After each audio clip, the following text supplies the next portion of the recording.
Pochi treni alla sera e nei fine settimana, investimenti insufficienti da parte della regione e la tratta Venezia-Portogruaro viene giudicata tra le peggiori 10 d'Italia. Il rapporto di Legambiente sulle ferrovie italiane, denominato Pendolaria, lamenta che nel 2014 si è pensato soprattutto alle infrastrutture e poco o niente alle necessità dei viaggiatori. Da quando è entrato in vigore il nuovo orario condensato, un anno fa, secondo le stime fatte dalla Fondazione Pellicani di Venezia, sono ben 9.000 gli utenti in Veneto che da dicembre 2013 si sono visti senza più treni tra le 22 e le 6 del mattino. A rimetterci sono stati tutti quei pendolari che si muovevano nelle fasce orarie meno frequentate, perché in effetti tra le 7 e le 9 del mattino la situazione è decisamente migliorata. La richiesta alla regione è chiara.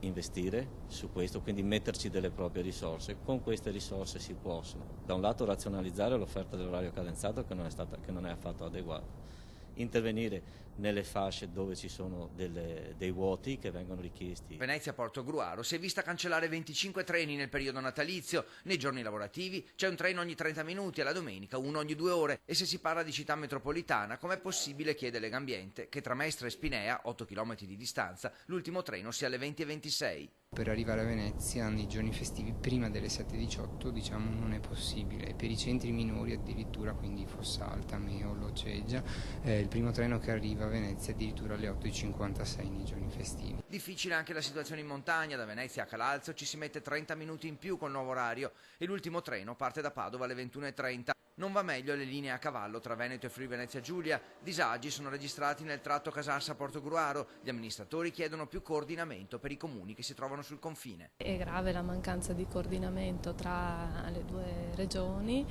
che auspichiamo ci sia nel futuro con i nuovi orari, con le nuove gare che peraltro devono essere bandite in entrambe le regioni.